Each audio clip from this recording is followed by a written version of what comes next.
नमस्ते एवरीवन, मैं अक्सा खान संवेग एंड इनिशिएटिव के प्लेटफॉर्म से आज आप लोगों से ब्रेन ट्यूमर के विषय में कुछ बातचीत करना चाहूँगी। जैसा कि आप लोग जानते हैं, आज 8 जून है और इस दिन को वर्ल्ड ब्रेन ट्यूमर डे की तरह आयोजित किया जाता है। विश्व में हर वर्ष सन 2000 से 8 जून को वर्ल्ड ब्रेन ट्यूमर डे आयोजित किया जाता है। इस दिन को पहली बार जर्मन ब्रेन ट्यूमर एसोसिएशन द्वारा आयोजित किया गया था ताकि लोगों को ब्रेन ट्यूमर के बारे में जागरूक करवा सके। आइए अब हम जानते हैं ब्रेन ट्यूमर है क्या।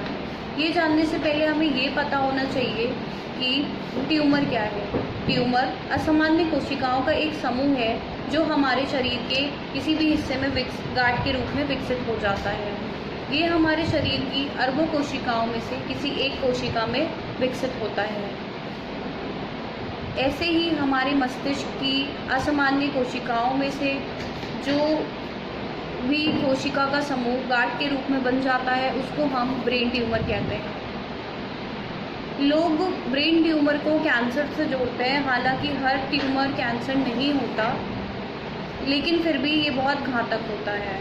ये हमारे पूरे शरीर को प्रभावित करता है क्योंकि हमारा मस्तिष्क ही हमारे पूरे शरीर को संचालित करता है। समय रहते ही हमें इसकी पहचान होना और इलाज करना बहुत ज़रूरी है। तो आइए अब हम जानते हैं इसके लक्षण क्या हैं। इसके लक्षण इसके आकार, प्रकार और स्थान पर निर्भर करते हैं। सबसे पहला लक्षण जैसे सर दर्द जो धीरे धीरे बढ़ता है और गंभीर होता जाता है, उल्टी आना, जी मचलाना, दृष्टि प्रभावित होना, धुंधला दिखना, दोहरापन होना या फिर दिखाई देना बंद हो जाना, बहरापन, सुनाई नहीं देना और इसके अलावा मिर्गी की तरह दौरे पड़ना, ये सब इसके कुछ लक्षण हैं। आइए अब हम बात करते हैं इसके कारण क्या है। हालांकि ये बीमारी बहुत गंभीर है तो इसके कारण हमें पता होने चाहिए। सबसे पहला कारण फैमिली हिस्ट्री। यदि आपके परिवार में किसी सदस्य को ब्रेन ट्यूमर रह चुका है तो ऐसा हो सकता है कि परिवार के अन्य सदस्य को ये बीमारी होना संभव है। इसके अलावा बढ़ती उम्र के लोगों में ये बीमारी का होना संभव है। इसके साथ साथ कुछ लोग जो ब्लड प्रेशर, हृदय रोग, डायबिटीज़ से प्रभावित होते हैं, उनको भी ये बीमारी होना संभव है। और कुछ लोग जिनको किसी अन्य प्रकार का कैंसर होता है, जैसे फेफड़ों का कैंसर, ब्रेस्ट कैंसर इत्यादि, इन लोगों को भी ब्रेन ट्यूमर होना संभव है। इसके अलावा हमारी गलत जीवन शैली, गलत तरीके का खान पान, केमिकल युक्त पदार्थों का सेवन करना, ये सब चीज़ें इसके लिए जिम्मेदार हैं। अब हम बात करते हैं ये कितने तरीके का होता है। ये 2 प्रकार का होता है। पहला नॉन कैंसरस, जिसको हम बेनाइन ट्यूमर भी बोलते हैं। ये धीरे धीरे बढ़ता है और इसकी दोबारा होने की संभावना काफ़ी कम हो जाती है। दूसरा होता है कैंसरस, जिसको हम मैलिग्नेंट भी बोलते हैं। ये हमारे मस्तिष्क में किसी एक जगह पर शुरू होता है और फिर पूरे मस्तिष्क में अन्य भागों में फैल जाता है।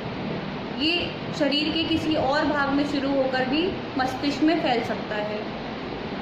और अब हम बात करेंगे इसके उपाय। अब हम इससे कैसे बच सकते हैं।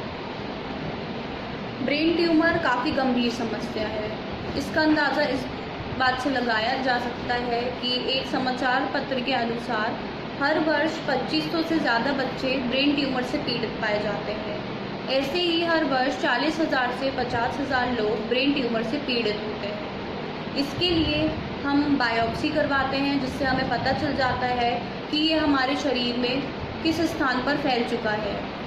इसके बाद कीमोथेरेपी होती है, जिससे हमारी कोशिकाओं को मृत किया जाता है और इसके अलावा इसको हम बढ़ने से रोक सकते हैं। आखिरी ऑप्शन बचता है हमारे पास ब्रेन सर्जरी। अगर कोई और तरीका काम नहीं करता तो उसके लिए डॉक्टर्स ब्रेन सर्जरी एडवाइस करते हैं। अब हम बात करते हैं कि हम इसकी रोकथाम कैसे कर सकते हैं। अधिकांश लोगों को इसकी जानकारी नहीं होती, जिसके कारण उनकी मृत्यु हो जाती है। तो हमें पर्याप्त मात्रा में फल एवं सब्जियों का सेवन करना चाहिए।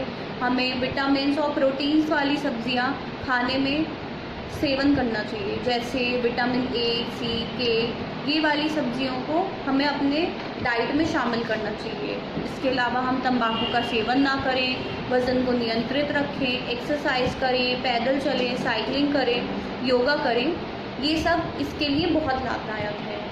हमें भरपूर नींद भी लेनी चाहिए, जंक फूड और केमिकल युक्त पदार्थों का सेवन ना करें। इस लोगों को इस समस्या को लेकर जागरूकता की कमी होती है, इसीलिए हर वर्ष वर्ल्ड ब्रेन ट्यूमर डे मनाया जाता है। इसके बावजूद ये दुर्भाग्यपूर्ण है कि लोगों को इसकी जानकारी नहीं है, जिसके कारण लोगों की मृत्यु हो जाती है। तो अतः मैं आपसे यही कहना चाहूँगी, स्वस्थ रहें, सुरक्षित रहें। अब मैं आपसे इजाज़त लूँगी। धन्यवाद।